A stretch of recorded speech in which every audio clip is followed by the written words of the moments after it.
अगर आप लोग सीटेट की तैयारी कर रहे हैं तो आप हमारे चैनल से जुड़ सकते हैं। हमारे चैनल को सब्सक्राइब कर लीजिए और रोज़ एक नया वीडियो हम लोग अपलोड करने वाले हैं।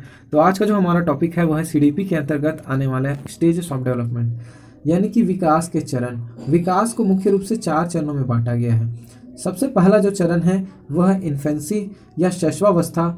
इन्फेंसी या शैशवावस्था का जो समय काल होता है वो है 0 से 2 वर्ष तक की होता है। उसके बाद दूसरा आपको दिख रहा है अर्ली चाइल्डहुड या फिर इसी को बोलते हैं पूर्व बाल्यावस्था। इसका जो समय काल होता है वो 2 से लेकर 6 वर्ष तक का होता है। लेटर चाइल्डहुड या उत्तर बाल्यावस्था, इसकी जो समय अवधि होती है वो 6 से 12 वर्ष तक होती है। और चौथा है एडोलिसेंस या इसको किशोरावस्था भी बोलते हैं। 12 से लेकर 18 वर्ष की अवधि को किशोरावस्था कहते हैं। यहाँ पर एक आपको नोट आपको जानना चाहिए कि WHO के अनुसार जो किशोरावस्था का समय है वो 10 से 19 वर्ष की आयु है। ये एक बार क्वेश्चन में आपको पूछा जा चुका है। इसके अलावा शैशवावस्था से पहले एक और अवस्था होती है प्रीनेटल एज, जिसको बोलते हैं या पूर्व प्रसव काल बोलते हैं। पूर्व प्रसव काल यानी कि जो गर्भ की अवस्था होती है, गर्भावस्था होती है, जो लगभग 280 दिन 40 सप्ताह के बराबर होती है, इसको प्रीनेटल एज भी कहा जाता है। चलिए अब देखते हैं सबसे पहला जो टॉपिक है इन्फेंसी या फिर शैशवावस्था। तो इसका जो अवधि होता है वो है 0 से 2 वर्ष तक का होता है। इसके बाद आपको दिख रहा है ज्ञानेंद्रियों से सीखता है। अब ज्ञानेंद्रियों से सीखने का मतलब क्या है कि जो हमारी मुख्य रूप से जो ज्ञानेंद्रियां हैं, आँख, मुंह, त्वचा, कान, इन सभी के माध्यम से सीखता है। जैसे बच्चे को कोई आप खिलौना दे दोगे तो सबसे पहले उसको बजा के हिला के देखता है, उसके बाद या तो उसको मुंह में लेके देखता है, उसको खाने की कोशिश करता है, उसको सूंघने की कोशिश करता है। तो इस तरह से हम बोल सकते हैं कि बच्चा जो है वो अपने ज्ञानेंद्रियों से सीखता है। उसके बाद है मोटर एक्शन, यानी कि गति करके सीखता है।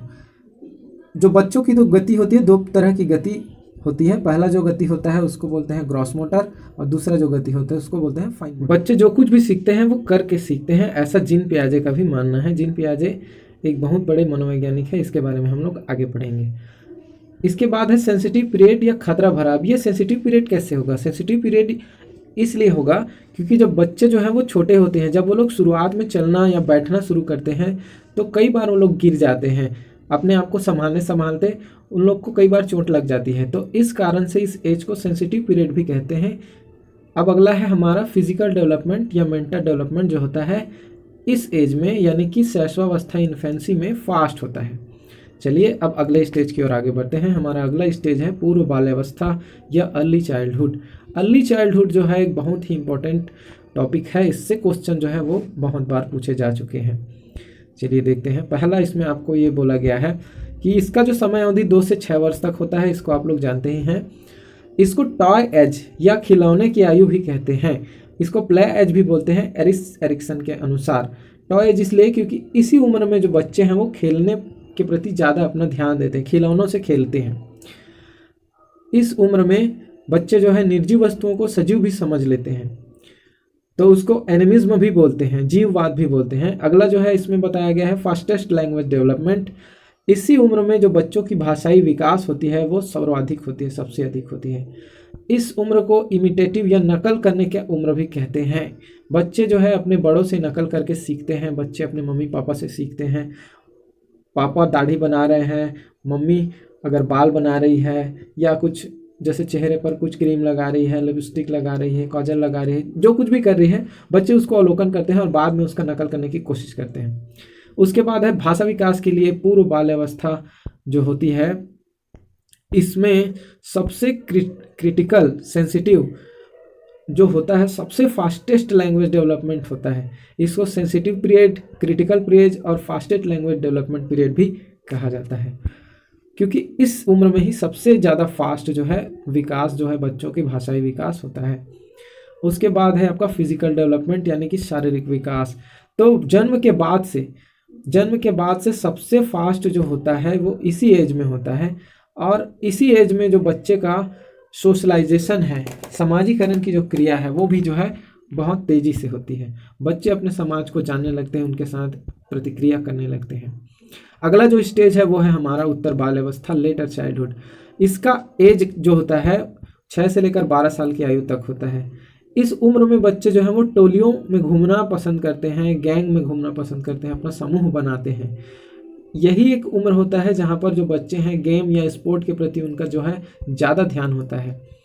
एलिमेंट्री स्कूल एज भी बोलते हैं। आपको क्वेश्चन में पूछ सकता है कि एलिमेंट्री स्कूल एज किस एज को कहते हैं, यानी कि मिडिल स्कूल में जो पढ़ते हैं उसी को एलिमेंट्री स्कूल एज बोलते हैं। तो 6 से 12 साल के जो बच्चे होते हैं वो मिडिल स्कूल में या प्रारंभिक शिक्षा में पढ़ना शुरू कर देते हैं। इसके बाद है लॉन्ग टर्म फ्रेंडशिप एज। इस उम्र में जो भी आपकी दोस्ती होती है वो लंबे समय तक चलती है। कुछ ऐसे भी दोस्त होते हैं जो आपके बुढ़ापे तक आपको साथ देते हैं। उसके बाद है फिजिकल डेवलपमेंट जो होता है वो यहाँ पर स्लो हो जाता है। उत्तर बाल्यावस्था तक आते आते जो फिजिकल डेवलपमेंट है वो स्लो हो जाता है। स्यूडो मैच्योरिटी या मिथ्या परिपक्वता नाम की एक जो समस्या है वो बच्चों में होती है। बच्चे जो है अपने आप को परिपक्व समझने लगते हैं, उनको लगता है कि वो परिपक्व हो चुके हैं, लेकिन वो उनका जो है वो भ्रम होता है, वहम होता है। उनमें पूर्णतः जो परिपक्वता होती है वो नहीं होती है। उसके बाद जो है मोटर डेवलपमेंट फास्ट होता है। मोटर डेवलपमेंट मतलब जो बच्चों की गति है वो सारी। उसके बाद लेटेंसी स्टेज या सुप्तता अवस्था भी इसको बोलते हैं। और इंडस्ट्री वर्सेज इन्फीरियरिटी जो एरिक्सन है इनके द्वारा जो बताया गया है, यानी कि जो बच्चे होते हैं वो खेलना कूदना ज़्यादा पसंद करते हैं, एक्टिव रहना ज़्यादा पसंद करते हैं। और जिन पियाजे के अनुसार ये स्टेज जो होती है वो कॉन्क्रीट ऑपरेशनल स्टेज होती है। मूर्त संक्रियात्मक जो अवस्था भी इसी को कहा जाता है। चलिए अब आगे बढ़ते हैं। आगे जो है किशोर अवस्था। तो किशोर अवस्था का जो समय काल होता है वो WHO के अनुसार से 10 से 19 होता है, लेकिन अगर आप इसके अनुसार देखेंगे तो 12 से 18 किशोर अवस्था की जो आयु है मानी जाती है। ट्रांजिशनल पीरियड इसको बोलते हैं, परिवर्तन का काल बोलते हैं। बच्चों के शारीरिक और मानसिक परिवर्तन जो होते हैं इस काल में होते हैं। संक्रमण का काल भी इसको कहा जाता है। इसी काल को गोल्डन पीरियड या स्वर्णिम काल भी कहते हैं। जो भी कुछ बहुत सारे बदलाव होते हैं वो इसी काल में होते हैं। बच्चे जो हैं या जो किशोर होते हैं वो स्ट्रेस और तनाव महसूस करने लगते हैं। तनाव और तूफान की अवस्था इसको बोलते हैं। स्टेनले हॉल ने बोला है इसको तूफान और तनाव की अवस्था। इसी उम्र में जो है नेतृत्व गुण का विकास होता है। बच्चे जो है वो लीडरशिप स्किल डेवलप करने लगते हैं। समुदाय में मॉनिटर बनते हैं क्लासरूम में, वैसे ही उनको जिम्मेदारियां मिलती जाती हैं आगे। यहाँ पर लैक्स इमोशनल स्टेबिलिटी, इसका अर्थ ये होता है कि बच्चों में जो होता है भावनात्मक स्थिरता की कमी होती है। बच्चे थोड़े समय में तुरंत गुस्सा हो जाते हैं, तुरंत हंसने लगते हैं, उनका मूड जो है वो बदलते रहता है। इसलिए यहाँ पर इसको इमोशनल स्टेबिलिटी बोला गया है, लैक्स ऑफ इमोशनल स्टेबिलिटी, यानी कि भावनात्मक स्थिरता में कमी। अगला है आइडेंटिटी क्राइसिस का। आइडेंटिटी क्राइसिस मतलब बच्चे जो है लोगों में अपना रोल मॉडल खोजते हैं। मतलब जैसे मान लो जाए उन्होंने कोई धारावाहिक देख लिया या कोई मूवी देख लिया, उसमें का जो हीरो है तो उसके गुण और अपने गुण को वो तुलना करके देखने लगता है। अपने बारे में वो अपने क्वालिटी को जानने लगता है, मैं कौन हूँ, इस तरह के जो प्रश्न हैं अपने आप को पहचानने लगता है जो बच्चा है। इसके बाद इसको ब्रिज पीरियड भी बोलते हैं। ब्रिज पीरियड का मतलब होता है, ब्रिज मतलब होता है पुल। पुल यानी कि जो दो चीज़ों को या दो सड़क को जोड़ता है। तो ये जो अवस्था होती है वो अवस्था जो है बाल्य अवस्था और युवा अवस्था के बीच में ब्रिज का काम करती है, इसलिए इसको ब्रिज पीरियड भी बोलते हैं। अगला जो है एडोलिसेंस ईगोसेंट्रिज्म, यानी कि इस अवस्था में जो बच्चों के अंदर जो है ईगो आ जाता है बहुत ज़्यादा, इसलिए अब अगला जो है स्प्रिंग सीजन या बसंत ऋतु भी कहा गया है, क्योंकि इस उम्र में थोड़ी सी उनके पास मैच्योरिटी भी आ जाती है, थोड़े समझदार भी हो जाते हैं। तो मिक्स उन लोग का जो होता है, जैसे बसंत ऋतु में थोड़ा गर्मी थोड़ा ठंडा इस तरह से जो मौसम होता है, वैसे ही बच्चों के जो स्थिति है वो इस तरह से होती है। जैसे आप लोग यहाँ देख सकते हो ब्रिज या पुल को यहाँ पे समझाया गया है कि जो चाइल्डहुड है या फिर जो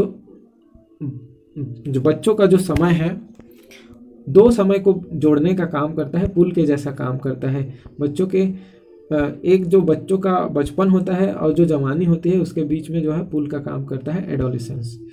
अब देखते हैं आगे। यहाँ पर कुछ इंपॉर्टेंट चीज़ें आपको बताया गया है नेचर और नर्चर के बारे में, प्रकृति और पोषण के बारे में। प्रकृति अर्थात नेचर और नर्चर यानी कि पोषण या पर्यावरण भी इसी को बोलते हैं, और प्रकृति को ही आनुवंशिकता भी कहते हैं। तो ये दोनों जो होते हैं वो एडिक्टिव नहीं होते, ये जो होते हैं वो प्रोडक्टिव होते हैं, यानी कि जो विकास होता है, डेवलपमेंट जो होता है, वो नेचर और नर्चर के गुणनफल का परिणाम होता है, इनके जोड़ने का परिणाम नहीं होता। तो यहाँ पर इसलिए यहाँ पर इसको बताया गया है। ये जो है हेरिडिटी यानी कि जो आनुवांशिकता होती है वो स्थायी होती है, उसको आप चेंज नहीं कर सकते। बच्चे का जो रंग होता है, बच्चे का कद होता है, ये सारी चीज़ें जो है उनके आनुवांशिकता के कारण होती है, हेरिडिटी के कारण होती है। और जो हेरिडिटी है ये माता पिता अपने पूर्वजों से जो है प्राप्त होती है, हम उसको चेंज नहीं कर सकते।